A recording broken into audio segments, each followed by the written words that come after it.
There comes a time in every young man's life, specifically a young man with a YouTube channel, that he must eventually broach the topic of Star Wars. And unfortunately, my time has finally come. The thing with Star Wars is that it's extremely well-trodden ground. Pick any movie or TV show and there's bound to be multiple videos on a single topic, and in multiple flavors as well.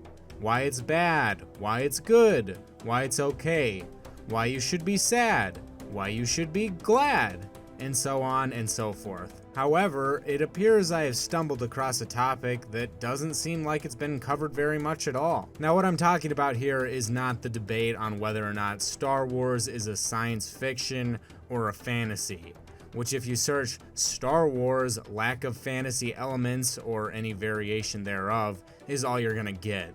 Apparently, it's a heated debate, adding more evidence to the theory that these fucking people will argue over everything. What's your favorite movie?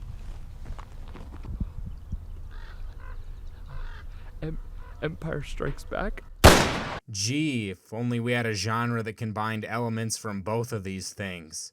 I'm not gonna sit here and talk about the intricacies of sci-fi versus science fantasy, but needless to say, Star Wars obviously has a lot of fantasy elements. If you somehow disagree with that, I don't know, there's like literal fucking wizards. Go talk to a shrink or something, you clearly need it. However, I guess I can't entirely blame people for being confused on the topic, as it seems the people in charge, whether or not it's George Lucas, Kathleen Kennedy, or who's ever in charge now, I actually don't know, have taken it upon themselves to mitigate the fantasy elements of this franchise as much as possible. Let's take it back though, to the original trilogy. Let's ignore everything that came afterwards for now and really try and focus on the vision that these movies present. We are instantly thrown into a world which is under the tyranny of the Empire, as it seeks to supersede and ultimately destroy the traditional ways of the galaxy. We're shown a microcosm of this in the opening scene. The technological might of the Empire captures Princess Leia of the Kingdom of Alderaan. Titles like Princess and Kingdom instantly make you think of fantasy tropes and elements, and the robotic in nature Darth Vader is very much at odds with that. The movie provides an even clearer example when the Death Star destroys Alderaan. Again, its technological might superseding and ultimately destroying the traditional way of things. That's not to say that the Empire is completely devoid of fantastical elements, as they are, after all, headed by what is essentially an evil wizard and his apprentice. But on the whole, the Empire is modeled after a modern-day interpretation of a dictatorial power.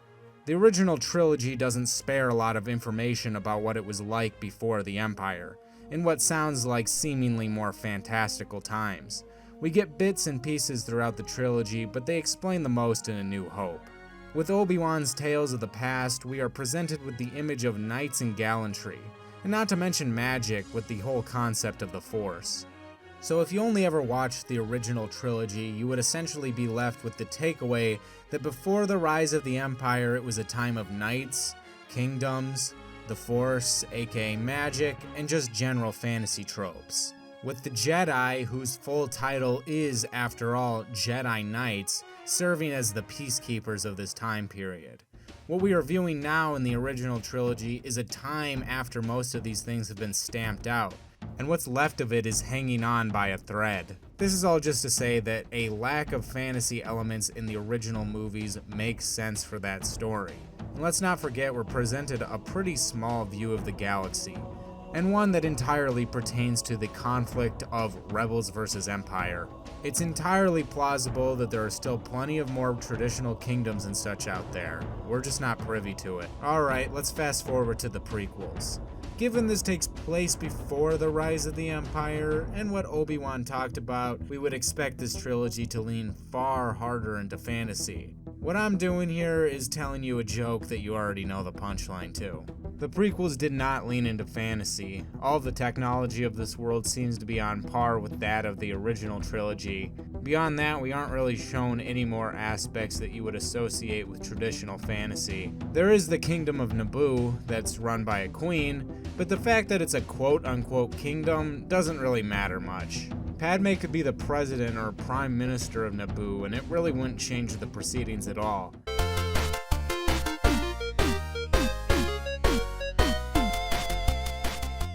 I guess Dooku's account, that's kind of old-timey and fantasy-esque. Except that's just a reference to Dracula, so I don't know if that really counts. That's pretty much it, that's all we get. In fact, it's less fantastical than the original trilogy, due to the prequel's focus on politics. Ultimately, if it stopped at that, it wouldn't be so bad.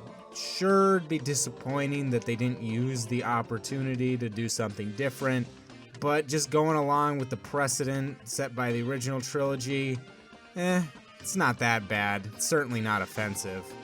However, Lucas also felt the need to circumvent and change every already established fantasy aspect, which does irreversible damage to the concept of the Jedi. Let's go back to this scene with Obi-Wan talking to Luke about the past. Now, I'm far from the first person to put together that this scene gets more and more screwed up as they expand the universe.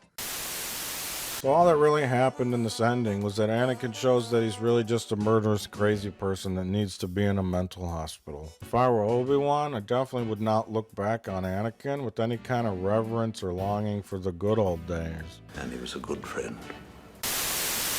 The way things are talked about just really don't match up with the prequels. Here's a good example. General Kenobi, years ago you served my father in the Clone Wars. Now he begs you to help him in his struggle against the Empire. Alright, now let's take this into context of the original trilogy. That Jedi Knight Obi-Wan served the King of Alderaan. Kind of like how Sir Lancelot would have served King Arthur, for example. But in the prequels, General Obi-Wan served under Senator Basil Oregano. Now this is like... Oregano? What the hell? Now this is like saying that General George S. Patton served under Harry S. Truman, who was senator at the time. This is true from a certain point of view. So what I told you was true, from a certain point of view. Under the pretense that Patton was serving the will of the US government.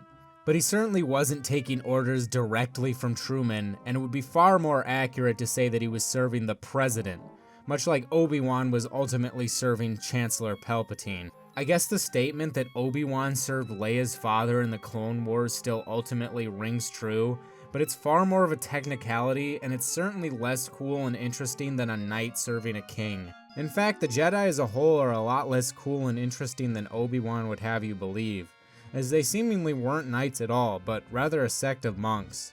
Now, I understand the concept of warrior monks and religious warriors in general, but that doesn't really seem to be what they're going for in the original trilogy. All the talks of high adventure and idealistic crusades are not something I would associate with heavy religious doctrine. Now, some of the less hygienic viewers in the audience might make this point.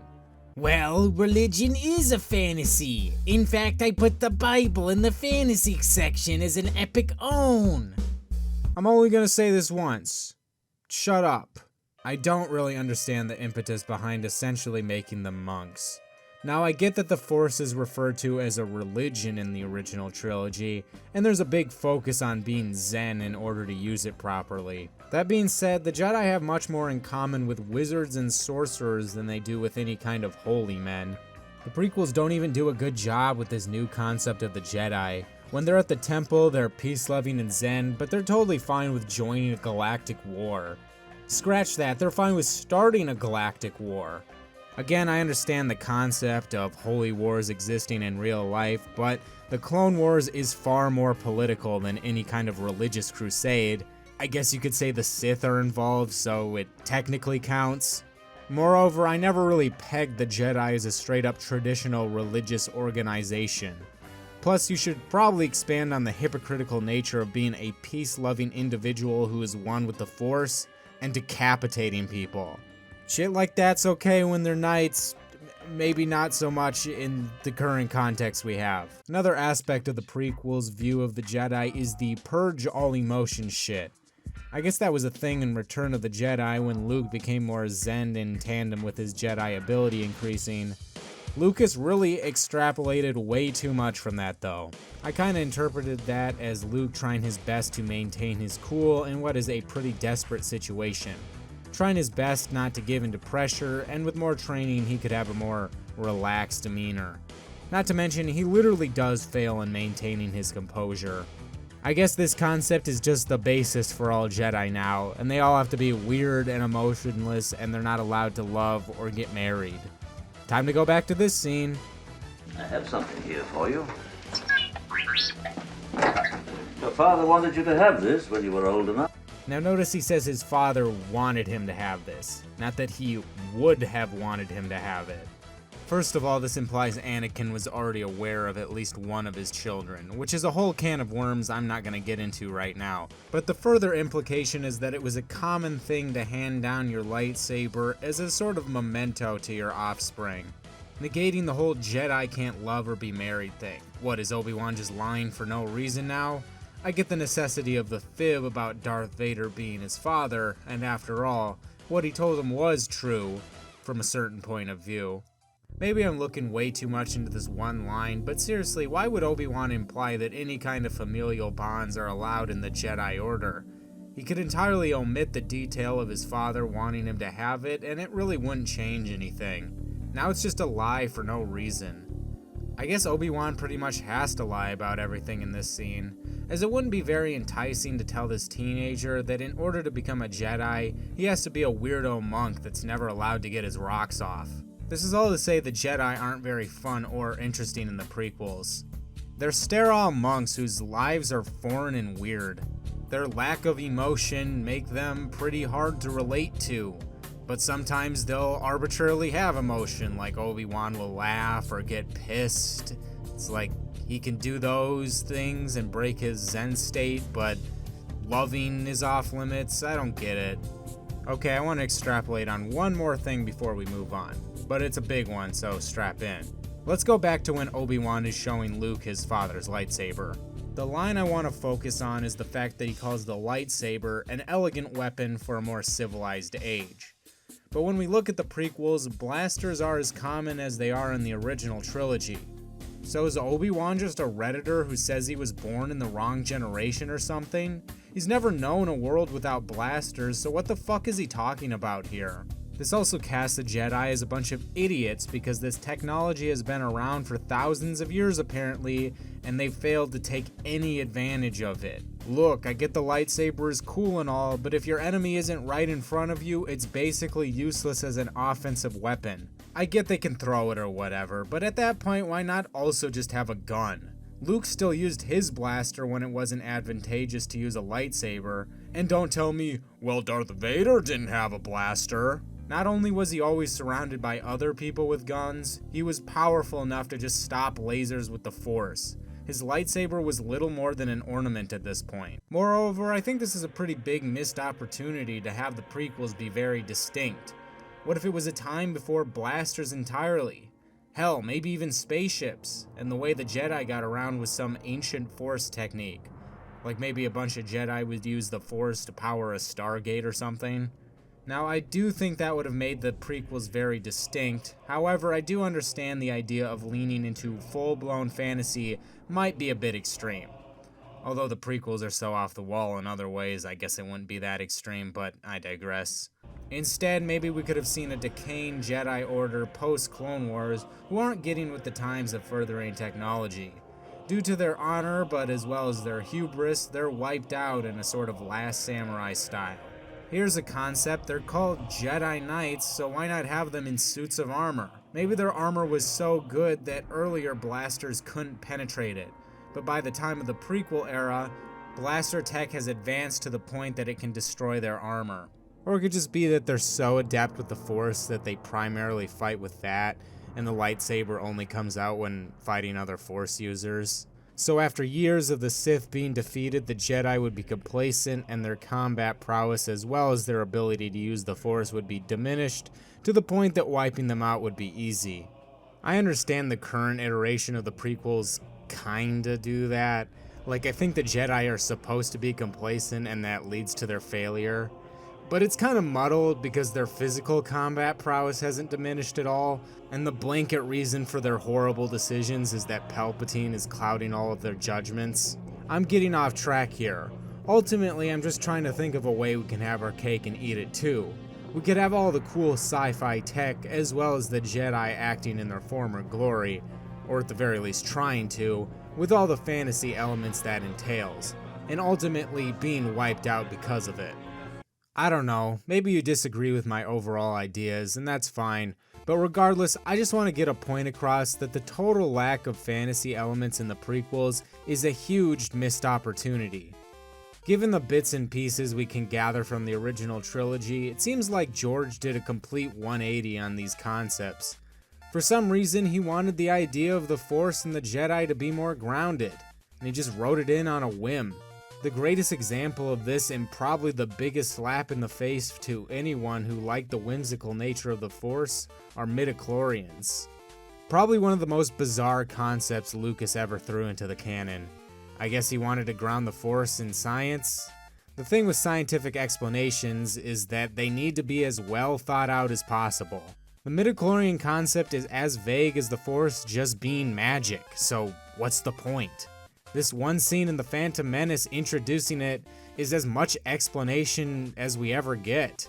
And don't tell me they explained that in a fucking book. Motherfucking nerds wrote that shit, and I don't care what nerds have to say, okay? Now obviously when I'm talking about the overarching concepts of Star Wars, I'm gonna be harping on the prequels the most, as for better or for worse, mostly worse, they defined a lot of what Star Wars was going forward. That being said, I thought I'd at least mention the sequel trilogy. Now, despite the fact that these movies are a total mess, somehow Palpatine returned.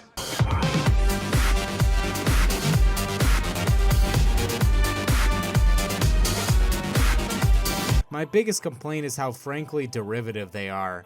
They reset the status quo off screen and we're back to Rebels versus Empire. So in order to spice things up, I would have suggested adding more fantasy elements to the movies. Obviously the status quo of technology is already in full force, so this would more or less be just having the characters go to more fantasy-esque locations. Maybe they need to go to a castle to persuade a king to help them, or just stuff like that. Hell, maybe Rey could have grown up as royalty and the First Order subjugated her people. That would have been far more entertaining than just doing the same concept over again. Hell, there's already precedent for it, so if you want to do member berries, just be like, it's like Princess Leia instead of Luke, get it? Not saying that injecting fantasy elements to these movies would have saved them or anything, but it probably would have made them a lot less boring. Okay, so why am I even making this video? Well, frankly, it's little more than a thought exercise. The truth is, the fantasy half of Star Wars essentially died 25 years ago with the release of The Phantom Menace. I still really like the original trilogy, and while I've more or less made peace with the nightmare that is the Star Wars franchise, I still find myself thinking about what could have been if the concepts presented in the original movies were expanded upon. Now, in making this video, I feel a little bit like a fraud, and it's not just because of my namesake. Because apparently, the Ahsoka show does include more fantasy elements than the norm. Here's the thing, I really don't want to watch an entire show that looks pretty terrible because there's like a witch in it, or the bad guy wears admittedly cool fantasy-esque attire. It's still the case that this is a normal Star Wars thing with some fantasy elements sprinkled in, which isn't really what I'm talking about. My ultimate vision of this, funnily enough, comes from Star Wars Visions, with the Roving Samurai episode. I think this shows that just adding Star Wars elements to classic samurai tropes makes for something pretty exciting. Now just replace the samurai stuff with classic fantasy tropes and there you go.